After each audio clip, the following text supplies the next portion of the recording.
Hey everybody on the Pro Forum. Okay, so in an effort to keep this little movie thing going, what I figured I'd do is show you some cool accessories and some cool things I've been fiddling with when it comes to the GoPro series camera. One of the things I got is this little thing right here. Now, of course, you can make this thing. You can do it with an egg timer. But this is one I got from various accessories. There's all sorts of places like Dury's, I'm sure, sells them. There's all sorts of places that sell these things. But what this thing does is you put it, if you notice, it has a little tripod mount. So you mount it to your tripod. Then you mount your GoPro here. And so I'm going to go ahead and do that now. And I'll show you how it works. It is really, really a neat thing. So you mount your GoPro here to this top of it. And we're just going to kind of put it on there. And then with it mounted to your tripod, you then turn it and you set it. And all along here, they got different time frames. 60 minutes, 45 minutes, 30 minutes. Like right now, I have it set for 30 minutes. And you can kind of hear it ticking. You hear that? So what it does is as it begins to tick, it totally turns real slow like this. I'm, of course, speeding it up. Turns the GoPro all the way around through the scene. Now you set your GoPro to do time lapse, and the time lapse is set to say 1 frame every 1 second or 1 frame every half a second. I like the half a second mark. It seems to give me a really, really good results. And it shoots thousands of still frames.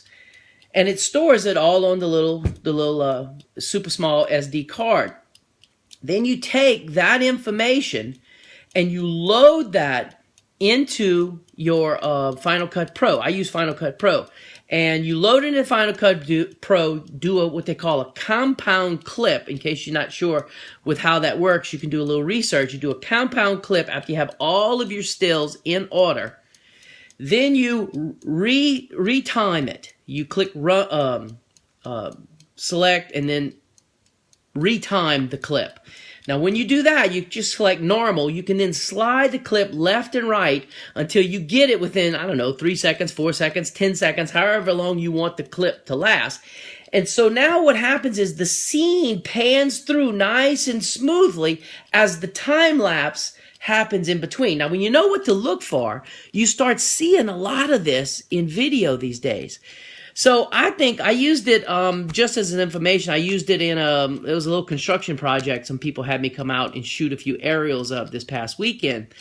And I used it. I just set it up. I attached it to a telephone pole, ran it for an hour, let all sorts of stuff happen, had it pan through the entire scene. And it made this really sweet little 4-second clip where you get this real smooth panning, but the time lapse going on in between it. It is an interesting clip. So I just figured I'd share that with you as to how that happens and what it takes to make that happen. So you can get these things. They're very inexpensive. Another little accessory for the GoPro that I'm using a lot is this little tripod. And if you notice, these little tripod legs come out like this. And they move all sorts of ways, so you can use it. This is how I actually attached it to that telephone pole. They had a little string on the pole, and I just reached this around it and gripped it to the pole. Then, of course, I took this little top piece off, which is designed for holding a cell phone, but it also holds your GoPro. And I screwed that device to this, so it has just a standard /20 clip on it. So it also, just as information, these little legs on this little Joby tripod is magnetic. So if you notice, it will grab onto metal. So like on top of a car or anything like that, it produces a very, very solid tripod mount for something small. Now, don't try to put your digital SLR on the top of this thing. It's just not designed for that. But for something small like a GoPro, a cell phone, things of this sort, really, really a cool, neat addition to the camera case. So those are just a couple of cool things. Figured I'd share with y'all. That's it. Talk to y'all tomorrow. Bye.